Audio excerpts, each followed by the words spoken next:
Captain Sarah Chen stood at the observation deck of Ganymede Station, watching the gleaming vessels of the Intergalactic Racing Federation dock one by one. Each ship was a masterpiece of advanced technology. Quantum drives pulsing with ethereal light, crystalline hulls that seemed to bend reality itself, and AI systems so sophisticated they were practically sentient. And then there was her ship, the HMS Persistence. "Captain, they're ready for our registration," Lieutenant Maya Rodriguez reported, trying to hide her nervousness. Sarah nodded, taking one last look at their vessel through the window. The Persistence wasn't beautiful by alien standards. Its hull was practical durasteel, scarred from countless test flights. Chemical rockets and radiators jutted out at precise angles, making no attempt to conceal their purpose behind sleek covers. To the aliens, it probably looked like a relic from a primitive age. They were about to learn how wrong they were. The registration hall buzzed with activity as representatives from 100 worlds prepared for the Sol Centauri Challenge, the most prestigious long-distance race in the galaxy. Sarah and Maya approached the registration desk, where a bored-looking Cerulean official sat surrounded by holographic displays. "Name and vessel," the official's translator crackled. "Captain Sarah Chen, HMS Persistence, Earth." The Cerulean's 4 eyes blinked in rapid succession. Earth, the newly spacefaring species. Their tone made it clear what they thought of humanity's status in the galactic community. "That's correct," Sarah replied evenly. The official pulled up their registration details, mandibles clicking in what might have been amusement. "Your vessel's specifications must be incorrect. These power readings, you're using chemical propulsion and nuclear power. The specifications are accurate. This is not a local amateur race, Captain. The Sol Centauri Challenge crosses through 3 different spatial anomalies and some of the most dangerous territory in the sector. Ships with quantum drives and AI navigation have been lost." Sarah smiled. "We're aware of the risks. Our registration fee has been paid, and our ship meets the minimum requirements for participation. Article 7, Section 3 of the Racing Federation Charter states that any spacefaring civilization that meets the technical minimums cannot be denied entry based on their level of technological advancement." The official's colors shifted in frustration. They knew she was right. The charter had been written when the Federation was young, meant to encourage participation from emerging civilizations. No one had expected a species to actually attempt the race with such primitive technology. "Very well," they finally said. "Registration accepted, though I strongly advise withdrawing before the race begins. It would be unfortunate if your first participation in the challenge ended in tragedy." Sarah accepted the registration chip, ignoring the warning. As they walked away, Maya whispered, "Did you see their face when they saw our specs? They think we're suicidal. Let them think what they want." Sarah replied, "They're so focused on our chemical rockets, they haven't even asked about the modifications." They made their way through the crowded hall, drawing stares and whispers from the other racing teams. Near the exit, they passed the defending champions, the Arcturus Pride, crewed by the cybernetically enhanced Mirians. Their captain, a towering figure of gleaming metal and pulsing quantum circuits, watched them with glowing eyes. "The humans are actually going through with it," they said to their crew, voice pitched to carry. "How quaint. Perhaps we should have a medical ship standing by." Sarah kept walking, but Maya started to turn. A gentle hand on her arm stopped her. "Save it for the race," Sarah murmured. Back aboard the Persistence, they found Dr. James Kumar, their chief engineer, buried deep in an access panel.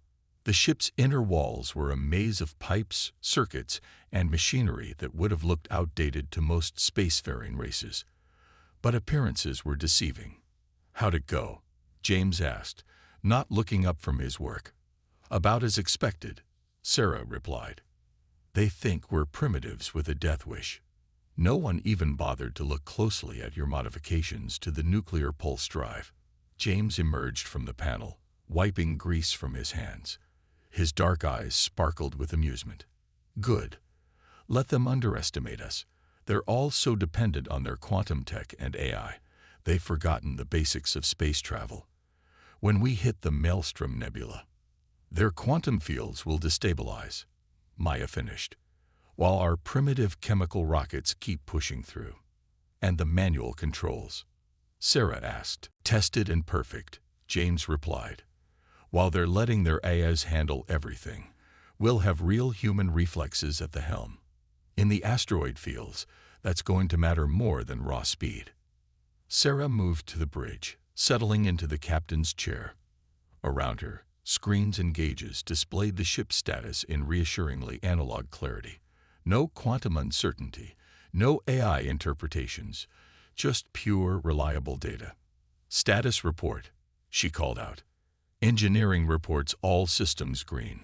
Maya responded from her station. Chemical rockets at 100% capacity. Nuclear pulse drives spooled and ready. Heat shields checked and double-checked. Navigation plotted through all 3 anomaly zones, Lieutenant David Park added from the helm. Backup routes calculated and memorized, just in case the computers fail. Medical bay prepped for high-G maneuvers, Dr. Lisa Wong reported. Though I still think your plan for the Maelstrom crossing is crazy, Captain. Sarah smiled. They were ready. Tomorrow, the race would begin, and the galaxy would learn that humanity's primitive technology, combined with human ingenuity and determination, could compete with the best they had to offer. Get some rest, everyone, she ordered. Tomorrow, we show them what humans can do. As her crew dispersed to their quarters, Sarah remained on the bridge, watching the alien ships through the viewport. Their quantum drives pulsed with beautiful, exotic energy. Their AI systems plotted courses with perfect mathematical precision. But in the chaos of real space, in the unpredictable dangers of the race course, all that advanced technology could become a liability. Sometimes, the old ways were the best ways. Sometimes, being primitive meant being unpredictable. And in racing, as in everything else, unpredictable could be the greatest advantage of all.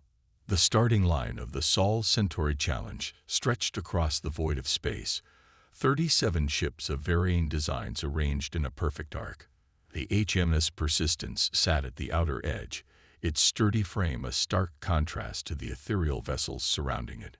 Final systems check, Captain Chen called out, her voice steady despite the tension filling the bridge. Chemical rockets primed and ready, James reported from engineering. Nuclear pulse drive on standby. All cooling systems operational. Manual controls responding perfectly, David confirmed from the helm. Backup navigation plots loaded and verified. Medical systems ready, Lisa added.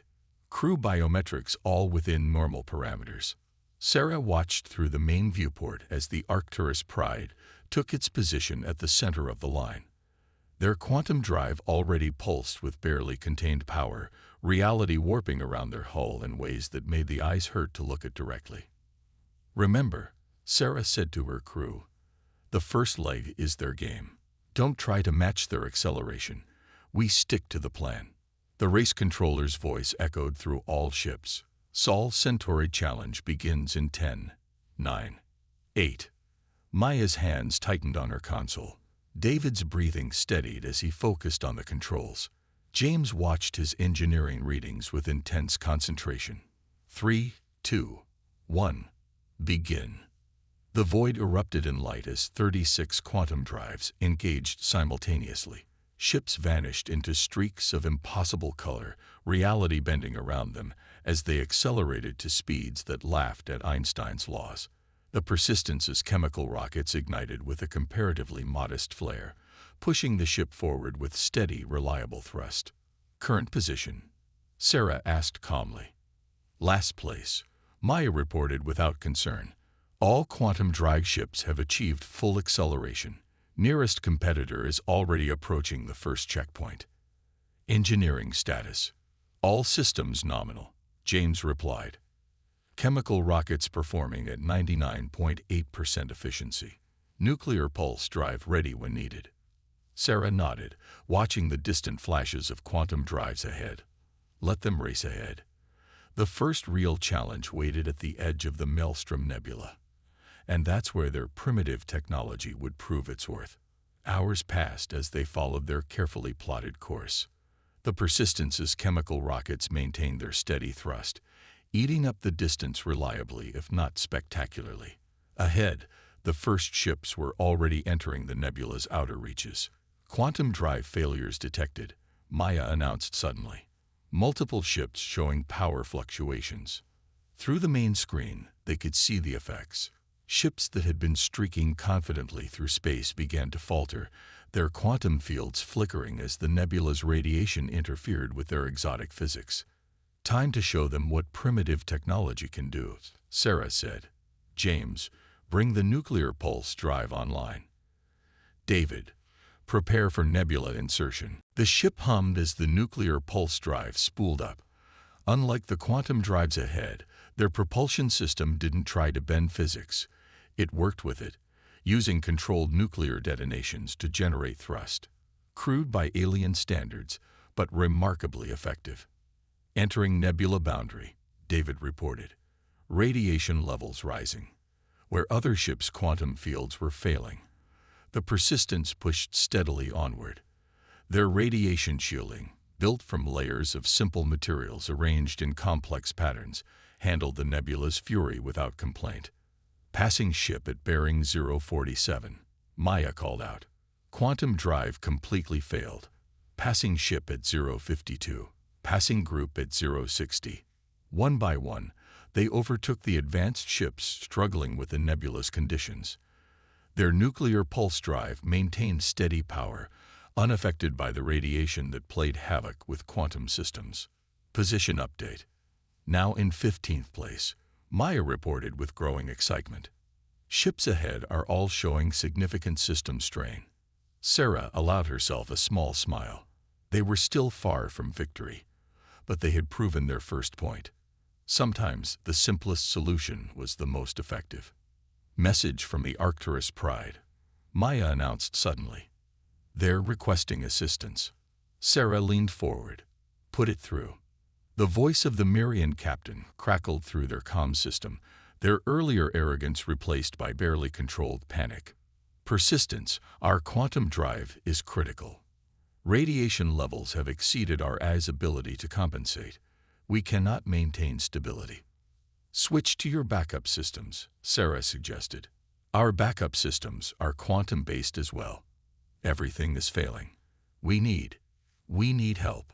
Sarah looked at her crew. They had planned for this possibility, though they hadn't expected it to come from the defending champions. "Transmitting approach coordinates now," she replied. "Power down your quantum systems completely. We'll match velocity and establish a radiation shield perimeter around your vessel." "Power down completely." The Mirian captain sounded horrified. "We'll be dead in space." "You're dead in space anyway if your drive goes critical. Trust us." There was a long pause, then, "Understood. Powering down." The next hour was a careful dance as the Persistence moved alongside the stricken vessel. James redirected power from their nuclear pulse drive to extend their radiation shielding, while David executed precise maneuvers with the chemical rockets to maintain their position. "Shield perimeter established," James reported. "Their hull radiation levels are dropping. Their crew's vitals are stabilizing." Lisa added, monitoring the medical data. Sarah opened the comm channel again.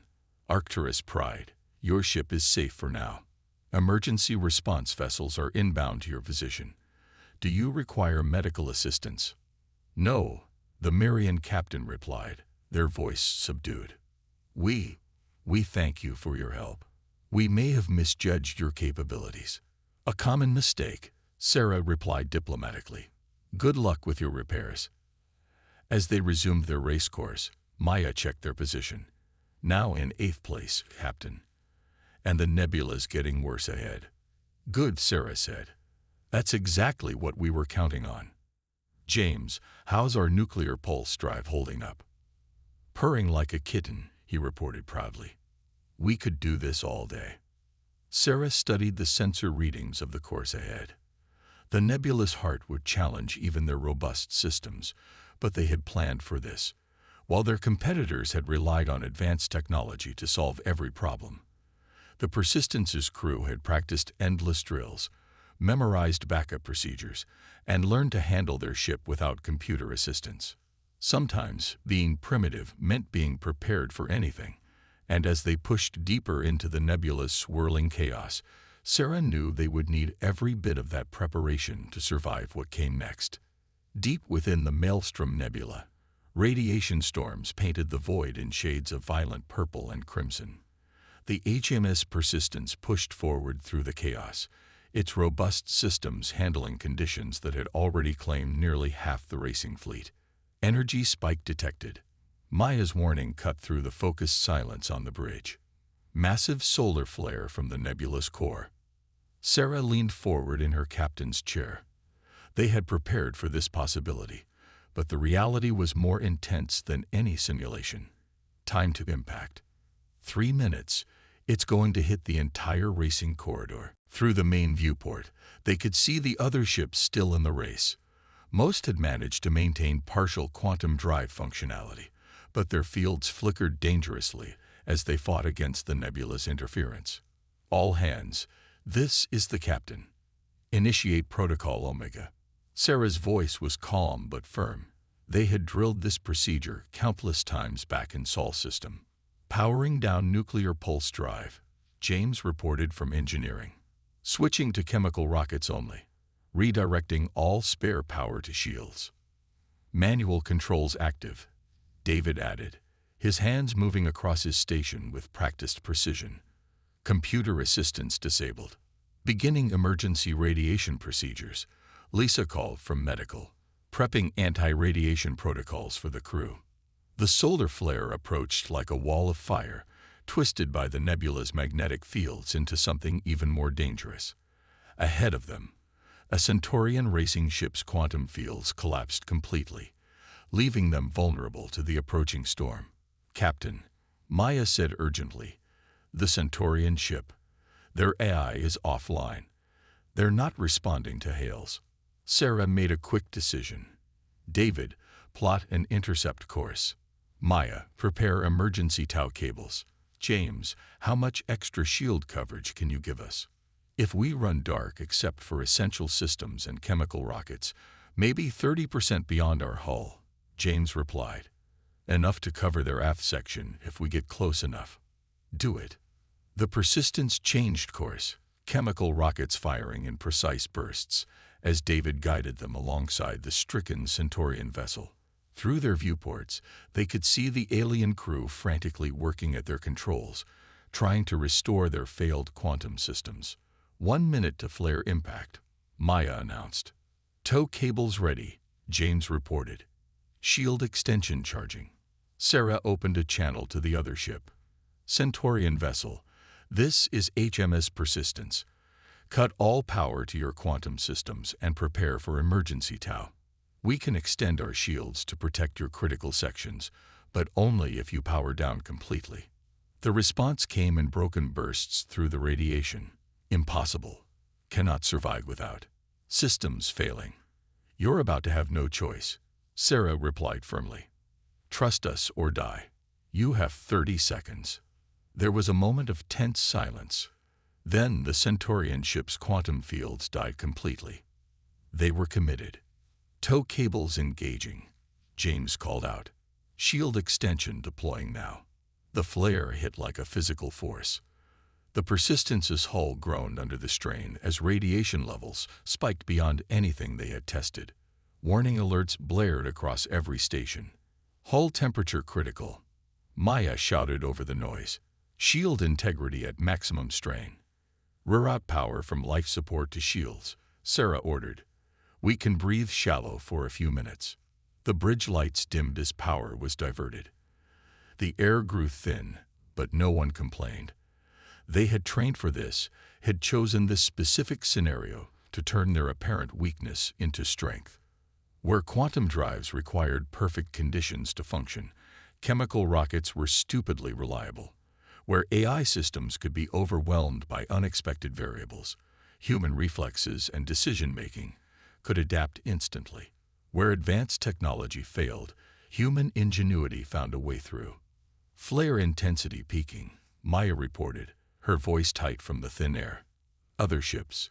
I'm reading multiple drive failures across the course. Complete systems failures on at least 4 vessels. Emergency beacons activating, Lisa added. Race control is mobilizing rescue ships, but they can't enter the nebula until the flare passes. Sarah watched their shields strain against the onslaught, maintaining just enough protection for both ships. It wasn't elegant.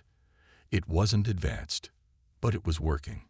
Flare intensity dropping, Maya finally announced. We're through the worst of it. As the radiation storm passed, they began receiving damage reports from across the racing corridor. Ships with technology far more advanced than theirs had been crippled or destroyed by the flare. But the Persistence's primitive systems, designed to be robust rather than efficient, had survived. Status of the Centaurian ship? Sarah asked. Their backup power is online, James reported. Critical systems are rebooting. They're asking permission to detach tow cables. Granted. Sarah opened the comm channel again.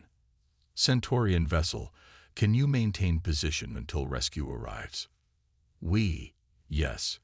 The alien captain's voice was different now, the earlier dismissal replaced with something like respect. You saved our lives. With primitive technology and, what did you call it? Manual control. Sometimes the old ways are the best ways. Sarah replied simply. Good luck with your repairs. As they resumed their race course, Maya checked their position. Captain, you're not going to believe this. We're in 3rd place. Remaining competitors. 2 ships ahead, both showing significant system damage. 4 ships still running behind us, all reporting partial quantum drive failures. Maya paused, checking another reading. And the asteroid field is coming up. Sarah allowed herself a small smile. The asteroid field, where human reflexes and decision-making would matter more than raw speed or computing power, where their practice with manual controls would give them an edge that no eye could match. How's our fuel status, James? Chemical rockets at 60% capacity. Nuclear pulse drive ready to restart when we clear the radiation zone. We're exactly where we plan to be. Sarah nodded, studying the sensor data of the course ahead. The asteroid field would be their best chance to take the lead, but it would also be the most dangerous part of the race yet. They had survived the crisis point through preparation and adaptability. Now it was time to show the galaxy what humans could really do. David, plot our approach course to the asteroid field. Maya, begin calculating debris patterns. Everyone else, get ready. This is where we make our move. The asteroid field loomed before the Persistence like a deadly maze, chunks of rock ranging from pebbles to small moons tumbling through space in chaotic patterns. Ahead, the 2 remaining lead ships slowed as their AI systems calculated safe passage routes. Status on the competition? Sarah asked, studying the field's density patterns. Zephyria 1 is in 1st, Stellar Ghost in 2nd, Maya reported. Both are running their quantum drives at reduced power. Looks like nebula damage they haven't fully repaired. Their AI navigation systems are. She paused, checking readings, taking extremely conservative routes. Of course they are, David said from the helm, his hands already dancing across the manual controls. Their AIs have to account for every possible variable, calculate every trajectory. We just have to be right in the moment. Sarah nodded. This was what they had trained for. While the alien ships relied on artificial intelligence to plot mathematically perfect courses, the Persistence's crew had spent months practicing asteroid field navigation using nothing but human reflexes and intuition. James, how are our maneuvering thrusters? All functioning at peak efficiency, the engineer replied. Chemical rockets ready for burst acceleration when needed. I've got extra power routed to the forward deflectors. They won't stop a direct hit, but they'll handle anything smaller than a meter across. Lisa, crew status. Everyone's recovered from the radiation exposure, the doctor reported. Stimulants distributed as planned. Reflexes testing at optimal levels. Sarah opened the shipwide comm. "All hands, this is the captain. We're about to attempt the crazy Ivan maneuver we practiced. Secure all stations and prepare for extreme G-forces." The asteroid field's entrance loomed closer. On their sensors, they could see the lead ships following their eye-plotted courses, smooth, mathematically optimal paths that wound between the larger asteroids while maintaining safe distances from all debris. "Their route takes them around the Holmes cluster," Maya noted, referring to a particularly dense collection of asteroids. "Adds about 7 minutes to their transit time." "But it's safer," David added, "which is exactly why we're going through it." Sarah smiled. "Initiate Crazy Ivan on my mark. Maya, activate the close-range debris tracking system. James, be ready with those deflectors. David, make us proud." The Persistence rocketed into the asteroid field, taking a direct route that the AI systems had labeled as unsurvivable.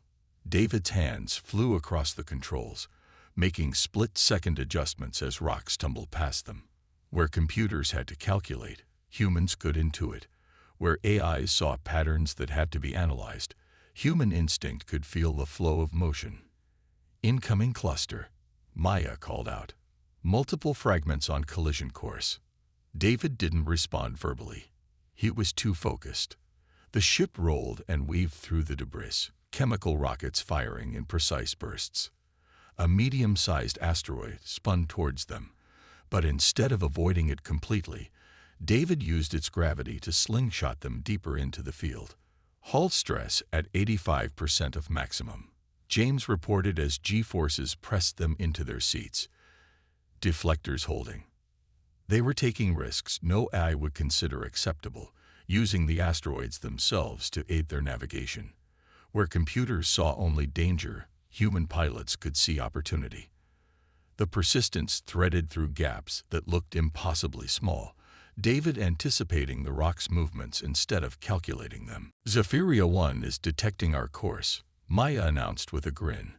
"Their AI is apparently having difficulty computing our survival probability." "That's because it should be 0, Lisa replied, monitoring crew vitals closely. "No rational computer would attempt this route." "Good thing we're not computers then," David said through gritted teeth, executing another tight maneuver that brought them terrifyingly close to a spinning rock face. They were gaining on the lid ships. Their direct route through the Holmes cluster had cut precious minutes off their transit time, and their willingness to take calculated risks was paying off. "Warning," Maya's voice cut through the tension. "Debris chain reaction at bearing 047. Multiple impacts creating new collision hazards." A cascade of impacts ahead was creating a dynamic obstacle course of tumbling rocks and debris. An AI would need time to recalculate a safe route. David simply watched the chaos unfold and found the pattern within it. "James, full power to forward deflectors." Sarah ordered. "David, you see it." "The gap," he confirmed. "It'll be there in 3 seconds." The Persistence shot forward as David predicted the momentary alignment of tumbling debris. For a fraction of a second, a clear path appeared in the chaos. No computer could have trusted such a fleeting opportunity, but human intuition recognized it instantly. They emerged from the debris cloud to find themselves alongside the stellar ghost, its AI still working to plot a course around the cascade. The alien crew stared in disbelief through their viewports as the primitive human ship pulled ahead. "Zephyria 1 just ahead," Maya reported. "They're still following their original course around the Holmes cluster. Time to exit. 4 minutes at current speed. We'll clear the field before they complete their safer route." Sarah allowed herself a moment of satisfaction. They had turned their greatest perceived weakness, reliance on human control, into their greatest strength. In the chaotic environment of the asteroid field, human adaptability had proven superior to artificial intelligence. "All hands, prepare for field exit," she announced. "James, begin restart sequence for the nuclear pulse drive. Once we clear the asteroids, we make our final push." The Persistence emerged from the asteroid field in first place, its hull scratched and scored but intact. Behind them, the eye-controlled ships were still following their safe, calculated routes. Ahead lay the final stretch of the race, and one last chance for their competitors to catch up. "Status report," Sarah called out. "Hull integrity at 92%, James replied. "All systems functional. Nuclear pulse drives spooling up for restart. Crew vitals elevated but within safe parameters," Lisa added. "David's going to need a long rest after this, though." The pilot managed a tired grin. "Worth it." Sarah studied the course ahead. They had the lead, but the remaining distance was straight and clear, perfect conditions for quantum drives, if their competitors could get them back to full power. "They'll be coming for us," she said quietly. "And this time, we can't count on asteroids or radiation to help us." "Maya, how long until they clear the field?" "Sapphira 1 will exit in approximately 3 minutes. Stellar Ghost about 30 seconds after that." Sarah nodded. They had fought their way to the front through skill and daring. Now came the real test, holding that lead against ships that were, by any objective measure, faster and more advanced than theirs. "All hands," she announced, "prepare for the final sprint. Let's show them what humanity can really do." The final stretch of the Sol Centauri challenge stretched out before the HMS Persistence like an endless black ribbon studded with stars. They had clawed their way to first place through the nebula's radiation storms and the chaos of the asteroid field, but now came the greatest test of all. "Sapphira 1 has cleared the asteroid field," Maya reported, tension evident in her voice. "Their quantum drive is. They've managed to restore it to 85% power." "Stellar Ghost is out too," James added, "reading significant power fluctuations, but they're accelerating." Sarah studied the sensor readings. In open space, quantum drives had the clear advantage. Even damage, they could achieve speeds that their nuclear pulse drive couldn't match. They had maybe 20 minutes before they lost their lead, unless they tried something unprecedented. "James," she said carefully, "what's the status of your experimental modification to the pulse drive?" The engineer's eyes widened. "Captain, we never tested it at full scale. The simulation showed it could work, but the risk of containment failure. Could it give us the speed we need?" James ran calculations on his console. "If it works, yes. If it doesn't, we'll be lucky if we only lose the engine." Sarah opened the shipwide comm. "All hands, this is the captain. Our competitors are closing the gap. We can maintain course and lose our lead, or we can try something new. Something that's never been done before." She paused. "I'm calling for a crew vote. The risk is significant." "Engineering votes yes," James said immediately. "I built it. I trust it." "Navigation votes yes," David added. "We didn't come this far to play it safe." "Medical votes yes," Lisa chimed in. "I've got faith in James's work." "Operations votes yes," Maya confirmed.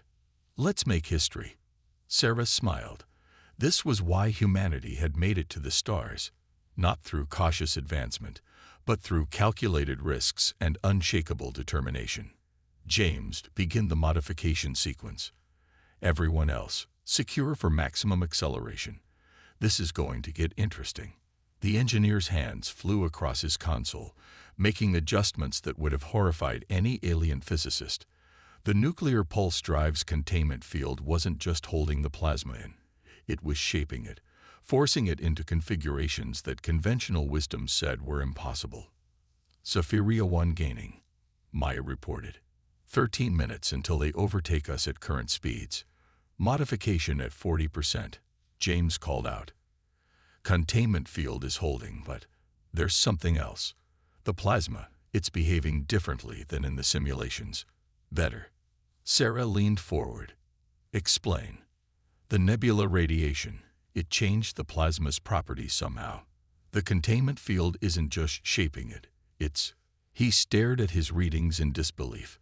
"It's creating a quantum resonance effect. A stable one." Through the viewports, they could see the drive's glow changing, shifting from its usual bright blue to a deeper, more intense purple, the same color as the nebula that had nearly destroyed their competitors. Modification at 80%, James reported. Captain, if my readings are right, we've accidentally created a hybrid drive. Nuclear pulse physics channeled through quantum resonance, but without the instabilities of a pure quantum drive. Time to overtake. 8 minutes, Maya answered. They're still gaining. Modification complete, James announced. Ready on your order, Captain. But I should note that this violates about 6 different laws of physics. Sarah allowed herself a small smile. Since when has that stopped humanity? Engage the drive. The Persistence leaped forward as if fired from a cosmic slingshot. The hybrid drive's power surged through the ship, pushing them to speeds that their primitive technology shouldn't have been able to achieve. But unlike the unstable quantum drives of their competitors, their system remained steady, tempered by the reliable physics of the nuclear pulse drive. New overtake time estimate? Sarah asked. Maya laughed in disbelief. They're not overtaking us, Captain. We're pulling away from them. Through the comm system, they could hear the confusion in the Zephyria 1's transmissions. Impossible. Their acceleration curve doesn't match any known drive configuration. Status, James? Containment field is rock solid, he reported with pride. The quantum resonance is actually stabilizing the pulse reactions. We could write a dozen physics papers about what's happening right now. Let's win the race first, Sarah suggested. Then we can revolutionize propulsion theory. The finish line approached, a series of buoys marking the end of the challenge. Behind them, their competitors pushed their quantum drives to the limit. But the gap only widened. The Persistence's hybrid drive sang with power, human innovation combining with the lessons learned from the nebula to create something entirely new. Final approach, David announced. Course is clear. Sarah straightened in her chair. Take us home. The HMS Persistence crossed the finish line at a speed that the race validators would spend months trying to explain. They had entered the Sol Centauri Challenge as underdogs, mocked for their primitive technology. They finished it as pioneers, having proven that human ingenuity could not only match alien advancement but surpass it. As celebration erupted on the bridge, Sarah opened a channel to race control.